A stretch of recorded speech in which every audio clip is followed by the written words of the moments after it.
ٹک talk پہ YouTube پہ طارق مسعود مفتی صاحب بڑے مشہور ہیں، ہاں ان کے خطبے موجود ہیں، وہ کہتے ہیں امام حسین کو یزید کے خلاف رسول کی حدیثوں کی روشنی میں قیام نہیں کرنا چاہیے تھا، لیکن یزید نے بھی صحیح کام نہیں کیا، اسے بھی نواسہ رسول کو قتل نہیں کرنا چاہیے، کیونکہ اعتراض ہوتا ہے نا، اتنے بڑے بڑے اکابر، عبداللہ ابن عمر، عبداللہ ابن زبیر، عمر کا بیٹا، زبیر کا بیٹا، اکابر مدینے میں تھے، تو سوال اٹھتا ہے صرف حسین نے یزید کے خلاف قیام کیوں کیا؟ یہ لوگ کیوں نہیں اب دفاع کرتے ہیں؟ کیوں کہ رسول نے فرمایا تھا کہ اگر حاکم ایسا بھی ہو قیام نہ کرنا۔ اب دنیا سوچے مفتی طارق مسعود کو رسول کے کلام کا اتنا علم ہے، حسین کو نہیں تھا۔ آج کے مفتیوں کو پتا ہے، بخاری اور مسلم لکھنے والوں کو پتا ہے، لیکن وہ نواسہ رسول جو اہل بیت رسول بھی ہے، جو صحابی رسول بھی ہے، جن کے لیے کہا زکن زکا دے کر علم دیا، جن کے گھروں میں شریعت اتری، جن کا جھولا جبرائیل جھلانے والے تھے، اس محمد کے نواسے کو پتا نہیں تھا کہ میرے مصطفیٰ نے یہ کہا ہے کہ حاکم چاہے فاسق بھی ہو تو اس کے خلاف قیام نہ کرنا۔ تبھی حسین نے جملے کہے مثلی لا یبایع مثل یزید، حسین جیسا کبھی یزید جیسے کی بیعت نہیں کرے گا۔ یہ جملہ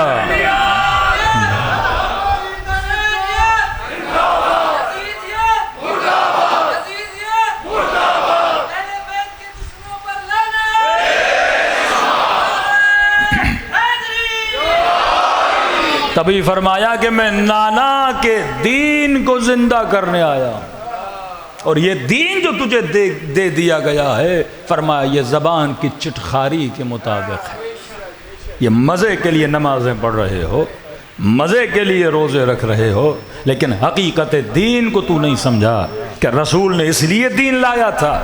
اس دین کا وارث یزید بنے، اس دین کا وارث ہارون و امین بنے، اس دین کے وارث معتصم عباسی جیسے لوگ بنے، پھر تو انا للہ و انا الیہ راجعون۔ یہ جملے ابا عبداللہ الحسین کے علی الاسلام السلام، اس اسلام پہ حسین نے خدا حافظ کر دیا۔ جس اسلام کی رسی کس کے ہاتھ میں ہو؟ یزید جیسوں کے ہاتھ میں ہو۔ آج آپ کسی ایسے کو دین دے دو جسے دین کا پتہ نہیں ہے۔ یہاں سے اصل میں جنگ شروع ہوئی۔ 14 سال مسلمان امت کو بے وقوف بنایا گیا کہ رسول نے یہ کہا۔ کیوں باب جعل حدیث ہے؟ یہ صرف شیعوں کے اندر نہیں، اہل سنت کے اندر بھی ہے۔ کیوں امام بخاری جب کتاب لکھتے ہیں تو کہیں میں نے اتنی لاکھ حدیثوں کی چھان بین کر کے چند ہزار حدیثیں جمع کی ہیں، اور سامنے ٹیگ لگایا کہ یہ احادیث صحیحہ ہیں۔ لفظ ہے نا صحیح البخاری، صحیح ہے مسلم، تو سوچنا چاہیے یہ غیر صحیح کس نے بنائی تھی؟ اتنا تو آدمی سوچے نا، اتنا تو برادر مسلم سوچے کہ یہ 6000 8000 حدیثیں جو جمع کی گئیں اور اتنی ہزار حدیثوں کو جو پیچھے کیا گیا کہ یہ غیر صحیح ہیں، تو وہ غیر صحیح بنائی کس نے؟ کس کے اندر اتنی جرت تھی کہ رسول کی طرف نسبت دے کے جھوٹی حدیثیں بنائیں؟ وہ تو مشہور ہے نا جس نے اکے کی پیاز مکے میں کھائی،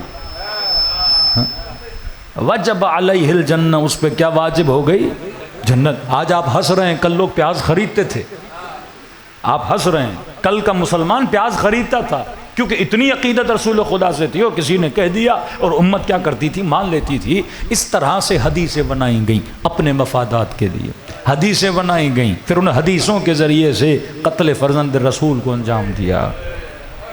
آج آپ کا بھی وہی حال ہوتا جو اس امت کا حال ہے، لیکن شکر خدا عطا کرو کہ خدا نے تجھے حسین کا فرش عزا نصیب کیا۔ یہ فرش عزا امتوں کو، بچوں کو، ماؤں کو، بہنوں کو سونے نہیں دیتا، جگائے رکھتا ہے۔ کہیں ایسا نہ ہو کہ دشمن اسلام تجھے غفلتوں میں لے کر چلا جائے، حسین تجھے جگائے رکھتے ہیں، حقیقت دین، حقیقت اسلام بتاتے ہیں۔ تبھی آج کی استعماری طاقتیں جس سے دشمنی کرتی ہیں، وہ خالص دشمنی شیعیان اہل بیت علیہ الصلوۃ والسلام سے ہے۔